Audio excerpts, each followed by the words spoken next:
लक्ष्मीनगर भागातल्या सार्वजनिक शौचालयावरती केअरटेकरसाठी बांधलेल्या रूममध्ये काही वर्षापासून टवाळखोर तरुण गैरप्रकार करत होते। व्यसन करण्यासाठी या ठिकाणचा वापर होत होता। त्याचा त्रास आजूबाजूच्या नागरिकांना होत असल्यामुळे या नागरिकांनी महापालिकेकडे या संदर्भातील तक्रार दाखल केली आणि याच तक्रारीच्या अनुषंगाने आज अतिक्रमण विभागाकडून ही रूम पाडण्यात आली आहे।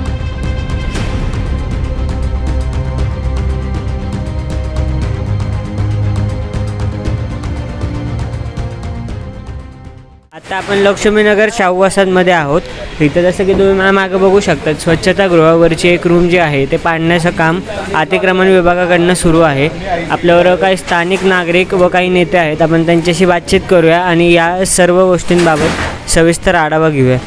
काय नक्की झालं तर काय इथं ही रूम एवढी तडकाफडकी का पाडायला घेतली? बरेच वर्षापासून ही रूम बंद होती, त्याचा कुठलाही वापर होत नव्हता। त्याचा वापर काही गरजुल्ले नशा पाण्यासाठी करत होते आणि ते करत असताना त्यांनी आग लावण्याचा प्रयत्न केला आणि ती दुपारी आग लागल्यामुळं आसपासच्या 25 घरांच्या मीटरच्या वायरी जळल्या, शॉक सर्किट झालं। जर ती आग रात्री लागली असती तर मोठ्या प्रमाणात जीवितहानी झाली असती। स्थानिक नागरिकांनी मग एक महापालिकेला तक्रारीचा अर्ज माझ्या माध्यमातून केला आणि आज ते पाडकाम करण्यात येत आहे पालिकेच्या माध्यमातून। आपल्याबरोबर पाडकाम करण्यासाठी जे इंजिनियर लागतात ते पुणे महानगरपालिकेचे इंजिनियर देखील आलेले आहेत। आपण जाऊन थेट त्यांच्याशीच संवाद साधूया आणि त्यांच्याशी याबाबत सविस्तरपणे आढावा घेऊयात।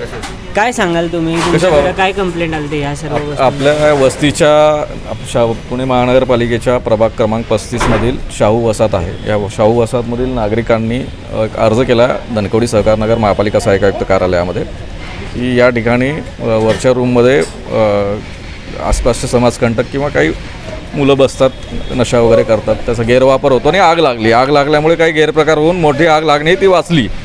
तर ते पोलीस स्टेशनला पण त्यांनी कळवलं होतं। तर त्याप्रमाणे आम्ही आमच्या वरिष्ठांना कळवून, त्या नागरिकांनी खूप फॉलोअप घेतला, त्यानुसार आम्ही वरिष्ठांना कळवून कारवाई करण्याची मागणी केली आणि पोलीस स्टेशनला सुद्धा कळवलं। त्यानुसार आज आपण कारवाई करून घेतो।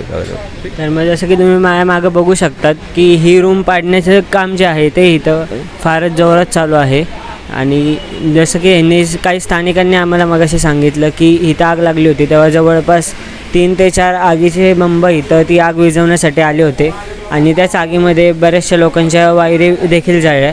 पुण्याहून मी शिवम देवकर, आपला आवाज न्यूज।